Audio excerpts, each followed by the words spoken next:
야고보서 2장까지 살펴봤습니다. 이번 시간에 3장을 계속해서 살펴보도록 하겠습니다. 3장부터. 3장에서 우리는 참된 믿음은 혀를 통제하고 거짓 믿음은 그러지 못한다는 사실을 보게 됩니다.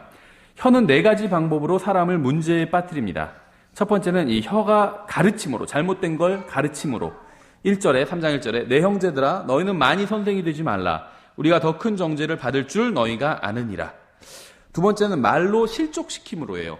2절에 우리가 다 많은 것에서 실족하나니 만일 어떤 사람이 말에서 실족하지 아니하면 바로 그 사람은 완전한 사람이요 능히 온몸도 제어하는 사람이라. 이렇게 얘기하고 있죠. 저 사람은 말만 잘해 뭐 이런 얘기도 하지만 말만 잘하기도 힘들다는 겁니다. 그렇죠?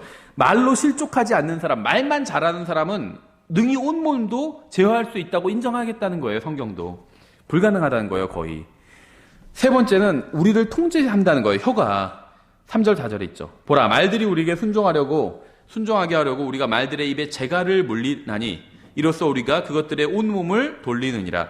또한 배들을 보라 그것들이 그렇게 커도 사나운 바람에 밀려가되 사공이 매우 작은 키 하나로 자기가 가고자 하는 대로 그것들을 돌리느니라. 그러니까 사람을 좌지우지하는 게 바로 혀라는 겁니다. 그렇죠? 소는 사람보다 힘이 훨씬 세잖아요. 근데 어린 아이도 소를 끌고 갈 수가 있어요. 어떻게 하면 끌고 갈 수가 있을까요? 소의 코에 고리를 꿰면 끌고 갈 수가 있어요. 그렇죠? 그러니까 소가 아무리 힘이 세도 코를 뚫어서 고리를 꿰고 그 고리를 잡아당기면, 줄로 이어서 잡아당기면 소가 그냥 끌려갑니다. 그걸 거부를 할 수가 없어요. 그건 너무 아프니까. 그렇죠? 근데 혀가 그와 같다는 거예요. 혀 하나로 사람을 통제할 수 있다는 겁니다. 그 정도로 이 사람에 있어서 혀가 막강한 지체라는 거예요. 인간의 몸에서. 또 자랑함으로 혀가 사람을 죄에 빠뜨린다는 거죠. 5절에 이와 같이 혀도 작은 지체로 돼 큰 일들을 자랑하는도다. 보라 작은 불이 얼마나 큰 물체를 태우는가. 말 한마디 말로 죄를 지어가지고 큰 죄를 짓게 될 수도 있다는 거예요. 9절부터 11절은 우리에게 자연에서는 모순되는 2가지 일이 한 번에 일어날 수 없음을 상기시키고 있습니다. 하지만 구원받은 사람은 초자연적인 영역에 들어간 사람이라서 그런지 모르지만 자연적으로 일어날 수 없는 모순적인 일을 행할 때가 있다는 거예요. 그렇죠. 9절부터 12절 보면 자세히 나와 있죠. 짜든지 달든지 해야 되죠. 이거는 짠데 달다 이렇게 얘기하기는 힘들어요. 그렇죠. 자연에서는 잘 일어나지 않아요. 그런 일은. 짜면 짜고 달면 달아요. 사람은 혀 하나로 단 것도 내고 짠 것도 내고 사람을 살리기도 하고 죽이기도 하고 모순적인 일을 혀로 하고 있다는 겁니다. 그렇죠. 3장의 뒷부분은 혀를 바르게 사용하는 방법을 제시하고 있어요. 하나님의 말씀을 가르치면서 육신적인 일을 할 수도 있습니다. 하지만 그런 식으로 말씀을 가르치면 말씀을 듣는 사람들을 바르게 세워줄 수가 없겠죠. 빛의 천사도 그럴듯한 것을 가르치지만 결국 남는 것은 감정만 부추기는 관능적인 것들일 뿐이죠. 15절에 의하면. 또한 마치 자신이 주인인 양 말씀을 가르치는 자들이 있습니다. 이러한 자들은 말씀을 가르치는 것 같지만 사실은 듣는 자들에게 과도한 부담만 줄 뿐이에요. 이것 역시도 16절에 의하면 잘못된 것이죠. 17절부터 18절은 예수 그리스도의 성품을 잘 보여줍니다. 성경을 가르치는 사람은 말씀을 배우는 사람이 이러한 것들을 잘 반영하도록 인도해 주어야 하겠죠. 4장의 교훈은 단순합니다. 믿음이 없는 결과는 항상 이제 5가지로 나오는데요. 첫 번째는 전쟁이 일어나죠. 1절에 너희 가운데 전쟁과 싸움이 어디로부터 나느냐? 너희 지체 속에서 싸우는 너희의 정욕들로부터 나지 아니하느냐? 두 번째는 불만이 나오죠. 2절에 너희가 욕심을 내도 갖지 못하고 죽여서 갖고자 해도 얻지 못하나니 너희가 다투고 싸워도 갖지 못하면 너희가 구하지 아니하기 때문이라. 세 번째, 없음으로 통해 믿음의 부족으로 인해서 일어나는 것 바로 정욕이죠. 3절 너희가 구하여도 받지 못하면 그것을 너희가 정욕에 쓰려고 잘못 구하기 때문이라. 네 번째, 믿음의 부재로 인해서 세상적이 되죠. 4절 너희 가늠하는 남자들과 가늠하는 여자들아 세상과 친구가 되는 것이 하나님과 원수 되는 것인 줄 너희가 알지 못하느냐. 그러므로 누구든지 세상의 친구가 되고자 하는 자는 하나님의 원수가 되느니라. 또 믿음의 부족으로 인해서 시기가 일어나게 되죠. 5절 너희는 성경 기록이 우리 안에 거하는 영이 시기하기까지 욕심을 내느니라고 헛되이 말하는 줄로 생각하느냐. 이렇게 말씀하고 있죠. 믿음에 순종한 결과는요 7가지로 나타나는데 6절부터 10절에 있죠. 믿음에 순종한 결과 은혜를 받게 됩니다. 6절 그러나 그분께서 더 많은 은혜를 베푸시나니 그러므로 그분께서 이르시되 하나님은 교만한 자들은 물리치시나 겸손한 자들에게는 은혜를 베푸시느니라 말씀하고 있죠. 두 번째 원수를 대적할 수 있게 됩니다. 7절 그러므로 하나님께 복종하라 마귀를 대적하라 그리하면 그가 너희에게서 도망하리라 말씀하고 있죠.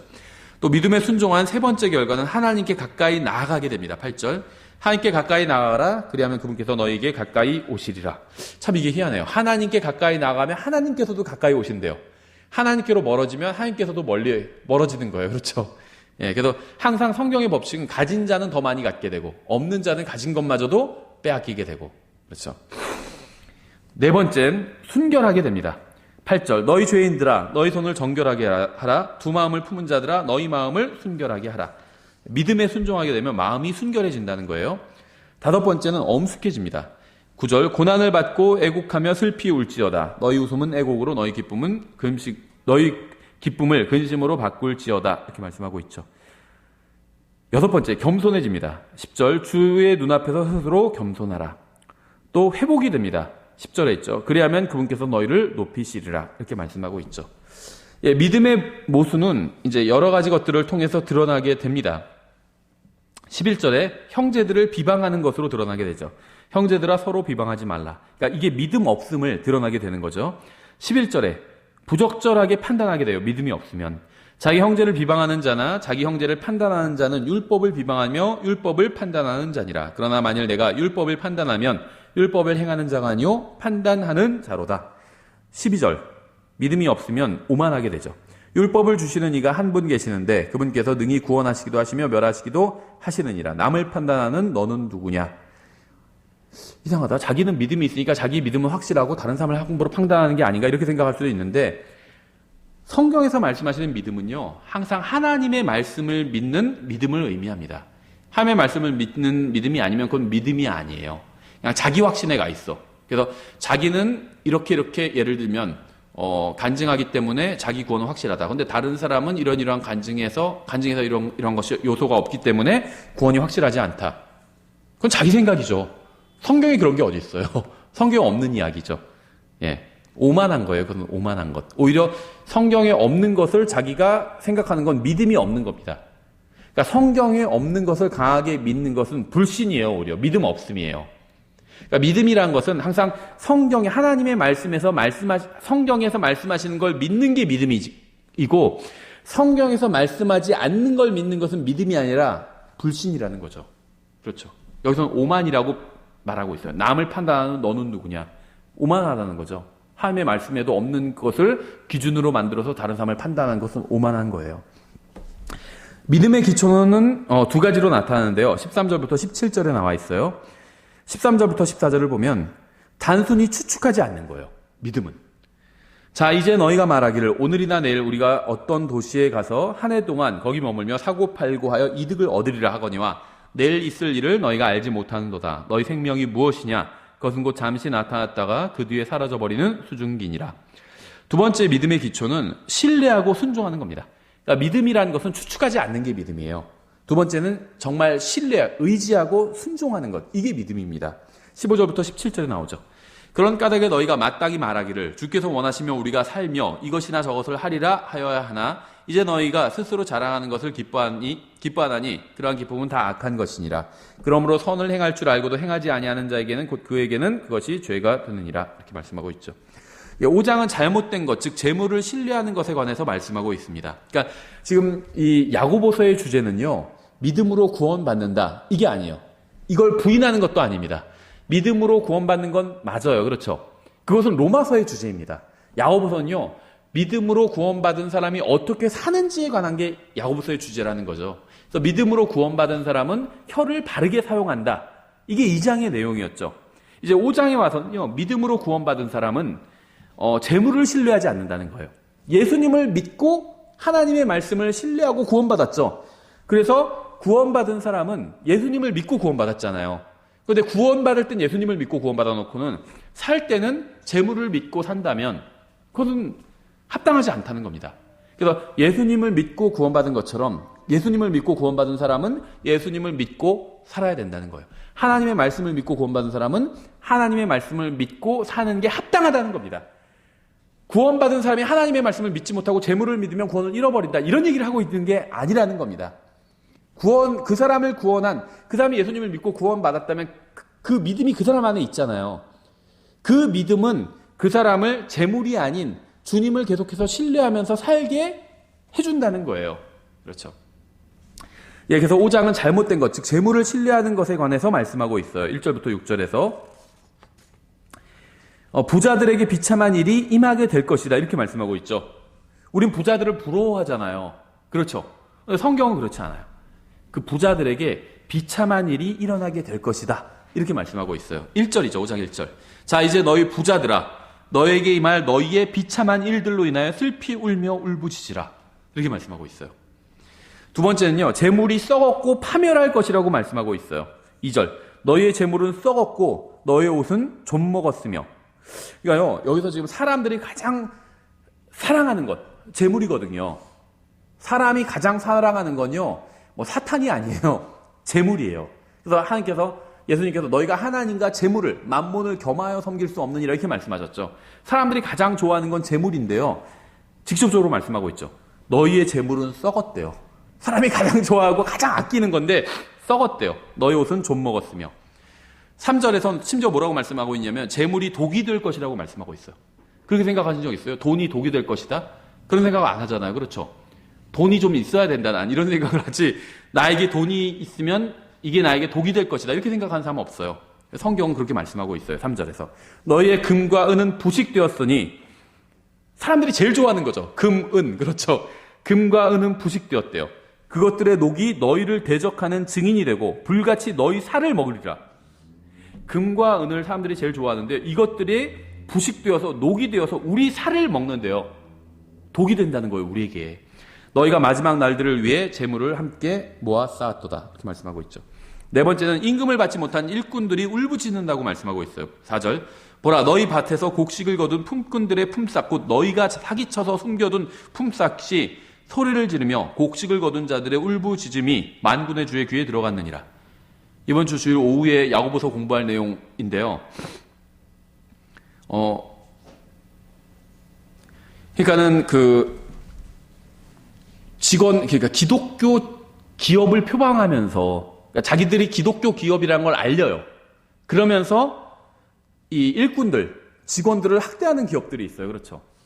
월급을 잘 안 주고, 감시하고, 어떻게 하면 월급을 직원들에게 안 줄까 이런 거 연구하고, 그 기업의 오너는 아주 막 풍족하게 살면서.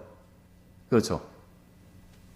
차라리 기독교 기업이라고 하지 말든지, 그러니까는 직접 직원들을 학대할 거면, 월급도 잘 안 주고 막 학대할 거면 기독교 기업이라고 하지 말든지.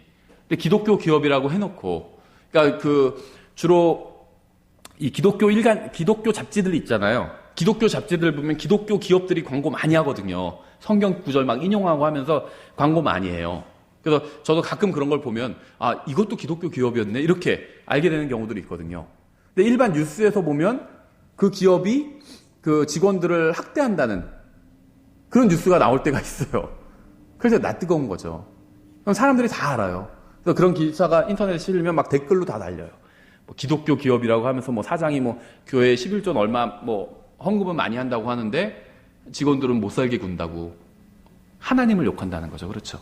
예. 성경에서도 직접 이렇게, 성경에서는요, 종에 대해서, 그러니까 직원들에 대해서도 말씀하는 게 있어요. 그렇죠. 사장을 하나님 섬기듯이 그렇게 섬기라는 거예요. 눈가림으로 하지 말고 하나님 죽게 하듯 그렇게 열심히 일하라고 말씀하고 있죠. 그게 직원들에게 하시는 말씀이에요. 하나님께서. 그런데 사장한테는 다른 말씀을 주고 있죠. 그렇죠. 바로 이 야고보서 5장 4절 같은 말씀이에요. 임금을 받지 못한 일꾼들의 삭시 울부짖고 있대요. 울부짖고 있대요. 돈 주라는 거예요. 그렇죠. 보라, 너희 밭에서 곡식을 거둔 품꾼들의 품삯 곧 너희가 사기쳐서 숨겨둔. 얼마나 상황이 정확해요. 아, 직원들에게 월급을 주고 싶지만 뭐 없습니다 이렇게 얘기했는데 사실은 뒤로 보니까 막 땅 잔뜩 사두고 별짓을 다 해놨어요. 그렇죠. 너희가 사기쳐서 숨겨둔 품삯이 소리를 지르며 곡식을 거둔 자들의 울부짖음이 만군의 주의 귀에 들어갔느니라. 하나님께서 다 듣고 계신다는 거예요. 돈소리가 다 난다는 겁니다. 돈 주지, 월급 주지 않고 임금 주지 않고 다 숨겨둔 게 소리를 내고 있다는 거예요. 다섯 번째, 부자들의 파멸이 임할 것이라고 말씀하고 있어요. 5절에 너희가 땅에서 쾌락 가운데 살며 방탕함에 빠져 사륙하는 날에서와 같이 너희 마음을 살찌게 하였도다. 여섯 번째, 의인들을 억압한다고 말씀하고 있죠. 너희가 의인을 정죄하고 죽였으나 그는 너희에게 대답하지 아니하느니라. 이렇게 말씀하고 있죠. 예, 믿음의 인내에 관해서 세 가지 예를 그 5장에서 들고 있는데요. 7절부터 12절에 나옵니다. 우리가 믿음이 있다면 인내할 수 있어야 된다. 이 말을 하면서 세 가지 예를 들고 있죠. 첫 번째 농부의 예예요. 7절에. 그러면 형제들아 주께서 오실 때까지 인내하라. 보라, 농부가 땅에서 나는 귀한 열매를 바라고 이른 비와 늦은 비를 받을 때까지 오랫동안 그것을 위해 인내하느니라. 우리는요, 주님을 우리가 섬기는 건 땅에서 씨를 뿌리는 거예요. 우리가 어디서 거두게 되는 줄 아세요? 하늘에서 거두게 됩니다. 하늘에서. 그래서 우리는 인내해야 돼요. 두 번째는 대언자의 인내예요. 10절에 나오죠. 내 형제들아 주의 이름으로 말한 대언자들을 고난당한 것과 인내의 본으로 삼으라. 구약 성경에는 대언자들 많이 나오잖아요. 이 사람들을 우리의 본으로 삼으래요. 그렇죠. 세 번째는 욥의 인내죠. 11절. 보라, 참는 자들을 우리가 행복한 자로 여기나니 너희가 욥의 인내를 들었고, 더 중요한 건 뭐죠? 바로 다음에 나온 표현이죠. 주께서 주신 결말을 보았거니와. 주님의 결말. 이건 항상 좋습니다. 주님께서는요, 믿음으로 인내하는 자들에게 항상 결말을 주세요. 좋은 결말을 주십니다. 주께서 주신 결말을 보았거니와 주께서는 지극히 동정심이 많으시며 친절한 긍휼을 베푸는 분이시니라. 이분이 우리를 사랑하시고 우리에게 은혜를 베풀어 주시고 우리의 아버지래요. 우리의 영적인 아버지는 지극히 동정심이 많으시고 친절하고 긍휼을 베푸시는 분이래요. 우리가 그분을 믿을 수 있어요, 진짜. 그분이 다 나를 위해서 이런 환경을 나에게 주신 것이구나. 신뢰할 수 있다는 거죠. 8절부터 11절에 의하면요, 확실한 세 가지가 나옵니다. 확실한 것 세 가지. 첫 번째는 8절에 나와요. 주님께서 돌아오시는 것이 확실하다는 거예요. 너희도 인내하고 너희 마음을 굳건히 하라. 주의 오심이 가까이 다가오고 있느니라. 어제보다는 주님께서 언제 오실지 모르지만 어제보다는 오늘이 더 가까운 건 사실이잖아요. 그렇죠? 9절에 주님의 심판은 의로운 심판이라는 것이 또 확실합니다. 9절. 형제들아 서로 불평하지 말라. 그래야 너희가 정죄를 받지 아니하리라. 보라, 심판자께서 문 앞에 서 계시느니라. 이렇게 말씀하고 있죠. 11절에 의하면요, 주님께서 주신 결말이 확실하다는 거예요. 보라, 참는 자들을 우리가 행복한 자로 여기나니 너희가 욥의 인내를 들었고 주께서 주신 결말을 보았거니와 주께서는 지극히 동정심이 많으시고 친절한 긍휼을 베푸는 분이시니라. 또 믿음은 혀를 바르게 사용함으로 드러나게 된다고 12절부터 16절에서 말씀하고 있습니다. 그럼 어떻게 바르게 사용해야 되냐, 혀를. 첫 번째는 맹세하지 말아야 돼요. 12절에 나오죠. 그러나 내 형제들아 무엇보다도 먼저 맹세하지 말지니 하늘로나 땅으로나 다른 어떤 맹세로도 맹세하지 말고 오직 너희는 예는 예라 하고 아니오는 아니오라 하라. 이것은 너희가 정죄에 빠지지 아니하게 하려 함이니라. 두 번째는 혀를 바르게 사용하는 것은 기도를 통해서 바르게 사용할 수 있어요. 너희 가운데 13절 너희 가운데 고난당하는 자가 있느냐? 그는 기도할 것이요. 또 17절과 18절도 같은 말씀을 하고 있죠. 세 번째 혀를 바르게 사용하는 방법은 찬양하는 겁니다. 13절 즐거워하는 자가 있느냐? 그는 시를 노래할지어다. 찬양하라는 거죠. 네 번째는 혀를 바르게 사용하는 네 번째 방법은 다른 그리스도인을 부르는 겁니다. 14절 너희 가운데 병든 자가 있느냐? 그는 교회의 장로들을 부를 것이요. 어려운 일이 있을 때 같이 뭐 하라는 거죠? 불러서 기도하라는 거죠. 다음에 혀를 바르게 사용하는 방법은 서로 잘못을 고백하라는 거예요. 16절 너희 잘못들을 서로 고백하고, 이게 가톨릭 성경에서는 죄를 고백하라고 변개되어 있죠. 서로 죄를 고백하라고 말씀하신 적은 없어요. 죄는 하나님께 고백해야 되는 거죠. 서로 잘못을 시인하는 거예요. 그렇죠. 자매님, 내가 이렇게 그때 좀 잘못 생각해서 제가 자매님에 대해서 잘못된 말을 하고 다녔네요. 예를 들면 서로 잘못을 이렇게 고백하는 거죠. 여섯 번째, 잘못한 사람을 돌아서게 하라고 말씀하고 있어요. 이게 혀를 바르게 사용하는 방법이죠. 19절부터 20절에 형제들아 너희 중에 어떤 사람이 진리를 떠나 잘못하는데 누가 그를 돌아서게 하면 그는 그 죄인을 그의 길에 잘못해서 돌아서게 하는 자가 한 혼을 사망에서 구원하며 허다한 죄를 덮을 것임을 그가 알게 할지니라. 이렇게 말씀하고 있죠. 이 야고보서를 보면요, 예수님께서 복음서에서 하신 말씀과 유사한 말씀들이 너무나도 많습니다. 야고보서는 5장으로 이루어져 있고 짧은 서신이잖아요. 근데 이 짧은 서신님에 비해서 예수님께서 하신 말씀을 지금 14번이나 인용하고 있어요. 굉장히 많이 인용하고 있는 겁니다. 이게 제가 프린트물 뒷면에 해놨죠. 첫 번째는요, 야고보서 1장 4절 오직 인내를 완전히 이루라. 이것은 너희가 완전하고 완벽하여 아무것도 부족함이 없게 하려 함이라. 이렇게 말씀하고 있는데, 마태복음 5장 48절에서 그러므로 하늘에 계신 너희 아버지께서 완전하신 것 같이 너희도 완전하라. 같은 말씀이죠. 네, 두 번째는 야고보서 1장 5절에 너희 중에 어떤 사람이 지혜가 부족하거든 모든 사람에게 너그러이 주시고 꾸짖지 아니하시는 하나님께 구하라. 그리하면 그것을 그에게 주시리라. 마태복음 7장 7절 구하라 그러면 너희에게 주실 것이요 찾으라 그러면 너희가 찾을 것이요 두드리라 그러면 너희에게 열릴 것이니라 말씀하고 있죠. 같은 말씀하고 있죠.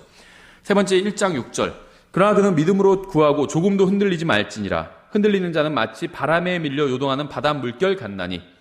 마가복음 11장 23절 진실로 내가 너희에게 이르노니 누구든지 이 산에게 이르기를 옮겨져라 바다에 빠지라면 마음속으로 의심하지 아니하고 자기가 말하는 그것들이 이루어질 줄 믿으면 그가 무엇을 말하든지 다 받으리라 말씀하셨죠. 야고보서 1장 22절 오직 너희는 말씀을 행하는 자가 되고 듣기만 하여 너희 자신을 속이는 자가 되지 말라. 마태복음 7장 24절 그러므로 누구든지 나의 이 말들을 듣고 그것들을 행하는 자를 나는 자기 집을 반석 위에 지은 지혜로운 사람과 같다 하리라. 같은 말씀이죠. 야고보서 1장 25절 누구든지 자유롭게 하는 완전한 법을 들여다보며 그 안에 거하는 자는 듣고 잊어버리는 자가 아니요 그 일을 행하는 자니 이 사람은 자기가 행하는 일에서 복을 받으리라. 요한복음 13장 17절 너희가 이것들을 알고 그것들을 행하면 행복하니라. 여섯 번째 야고보서 2장 5절 내 사랑하는 형제들아 귀를 기울이라. 하나님께서 이 세상에 가난한 자들을 택하사 믿음에 부유하게 하시고 또 자신을 사랑하는 자들에게 약속하신 왕국의 상속자들로 삼지 아니하셨느냐. 누가복음 6장 20절 그분께서 자기 제자들을 향해 눈을 드시고 이르시되 너희 가난한 자들은 복이 있나니 하나님의 왕국이 너희 것이기 때문이요. 일곱 번째 야고보서 2장 13절 너희는 자유의 법에 의해 심판받을 자들처럼 말하고 행동하라.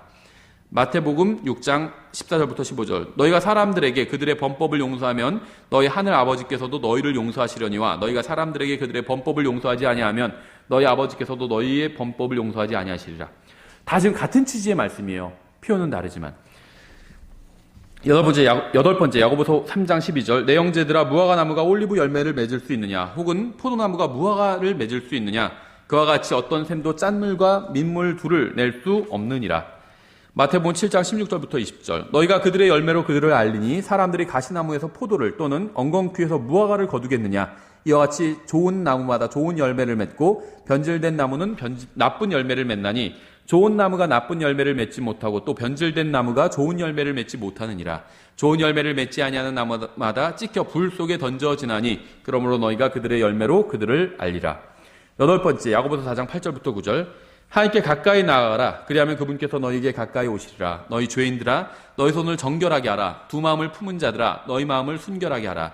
고난을 받고 애곡하며 슬피 울지어다. 너희 웃음을 애곡으로 너희 기쁨을 근심으로 바꿀지어다. 누가복음 6장 24절부터 25절 그러나 부유한 너희에게 화가 있을지어다. 너희는 이미 너희 위로를 받았도다. 배부른 너희에게 화가 있을지어다. 너희는 주리로다. 지금 웃는 너희에게 화가 있을지어다. 너희는 애곡하며 슬피 울리로다.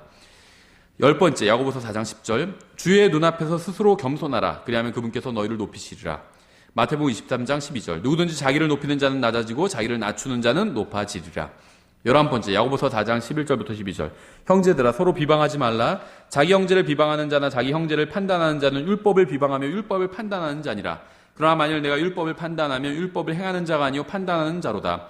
율법을 주시는 이가 한 분 계시는데 그분께서 능히 구원하기도 하시며 멸하기도 하시느니라. 남을 판단하는 너는 누구냐. 마태복음 7장 1절 너희가 판단을 받지 아니하도록 판단하지 말라. 이렇게 말씀하고 있죠. 12번째 야고보서 5장 1절 자 이제 너희 부자들아 너희에게 이 말 너희의 비참한 일들로 인하여 슬피 울며 울부짖으라. 누가복음 6장 24절 그러나 부유한 너희에게 화가 있을지어다. 너희는 이미 너희 위로를 받았도다. 13번째 야고보서 5장 9절 형제들아 서로 불평하지 말라. 그리하여 너희가 정죄를 받지 아니하리라. 보라 심판자께서 문 앞에 서 계시느니라. 마태복음 24장 33절 그런즉 이와 같이 너희가 이 모든 일들을 볼 때 그때가 가까이 곧 문들 앞에 이른 줄을 너희가 아느니라. 마지막으로 14번째 야고보서 5장 12절 그러나 내 형제들아 무엇보다도 먼저 맹세하지 말지니 하늘로나 땅으로나 다른 어떤 맹세로도 맹세하지 말고 오직 너희의 예는 예라고 너희 아니오는 아니오라 하라. 이것은 너희가 정죄에 빠지지 아니하게 하려 함이니라. 마태복음 5장 34절부터 37절 나는 너희에게 이르노니 결코 맹세하지 말라. 하늘을 두고도 하지 말 것은 그것이 하나님의 왕자이기 때문이요 땅을 두고도 하지 말 것은 그것이 그분의 발받침이기 때문이요 예루살렘을 두고도 하지 말 것은 그것이 위대한 왕의 도시이기 때문이라. 내가 내 머리를 두고도 맹세하지 말 것은 내가 머리털 하나를 희거나 검게 할 수 없기 때문이라. 오직 너희 대화는 예할 것은 예하고 아니요 할 것은 아니요 하라. 무엇이든지 이것들 이상의 것은 악에서 나느니라. 야고보서는 분명히 주님의 말씀을 인용하고 있습니다. 야고보서의 기록자도 주님의 형제인 야고보죠. 다만 야고보는 하나님을 7번 언급하고 있고 예수님은 2번만 언급하고 있어요. 이게 좀 유일한 차이라고 볼 수가 있겠죠. 예, 제가 야고보서에서 우리가 가장 좋아하는 구절, 가장 핵심적인 구절을 꼽는다면 5장 17절을 들 수 있을 것 같아요.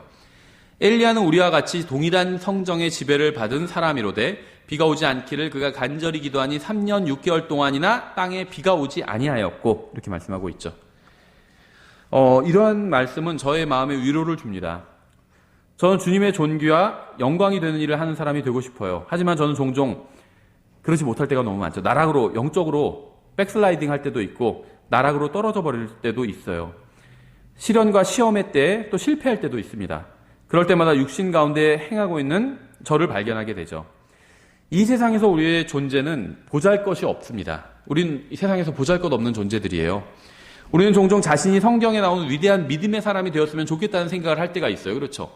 나도 내가 바울 같은 사람이라면 얼마나 좋을까, 이런 생각을 할 때가 있어요.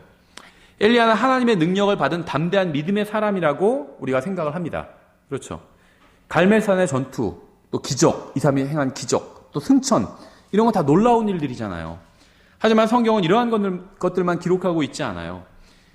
우리가 앞 시간에 살펴본 것처럼 이세벨의 말에 두려워서 도망가서 동굴에 숨어서 죽기를 바랬죠, 엘리야가. 엘리야의 이러한 행동은 안타깝지만 여기서도 자녀를 위로하시는 하나님을 볼 수가 있습니다. 우리는 엘리야와 같은 사람이에요. 엘리야는 또 우리와 같은 사람입니다. 하나님의 말씀에 나온 대단한 믿음의 영웅도 슈퍼맨이 아니었다는 거예요. 그들은 다 보통 사람보다 훨씬 더 훌륭해 보이는 이유는 이 성경에 나오는 소위 말하면 믿음의 조상들이 우리 같은 보통 사람들보다 훨씬 더 훌륭해 보이는 이유는 그들이 그만큼 하나님께 자신을 내어드렸기 때문이라는 거죠. 그러니까 이 사람들의 비결은 하나님께 자신을 내어드린 데 있는 거지, 더 그것 외에 어떤 우리보다 더 특별함이 있기 때문이 아니라는 겁니다. 그래도 이 사람들은 그렇게 자신들을 하나님에 내어드렸다는 게 대단한 것 같아요. 물론 대단하죠. 우리도 할 수 있다는 거예요. 하나님께 자신을 내어드리는 건요, 누구나 할 수 있는 일이에요. 나는 그러지 못하는데 그건 내가 안 하기 때문인 겁니다. 똑같다는 거예요. 그래서 그 점에 있어서 똑같다는 겁니다. 하나님께서 보실 때 엘리야나 우리나 똑같다는 거예요. 의미가 없다는 겁니다. 차이가 없다는 거예요. 다만 엘리야는 주님께 자신을 내어드려서 그게 쓰임받았다는 거죠. 엘리야 외에 다른 사람도 마찬가지겠죠. 근데 우리도 그렇게 할 수 있다는 거예요, 성경은. 그렇죠. 그들의 인생에서 하나님의 역사를 제외시키고 보면 그들도 평범한 인간에 지나지 않습니다. 의심과 두려움과 분노와 성급함과 걱정이 우리의 마음을 장악할 때가 있어요. 그렇죠.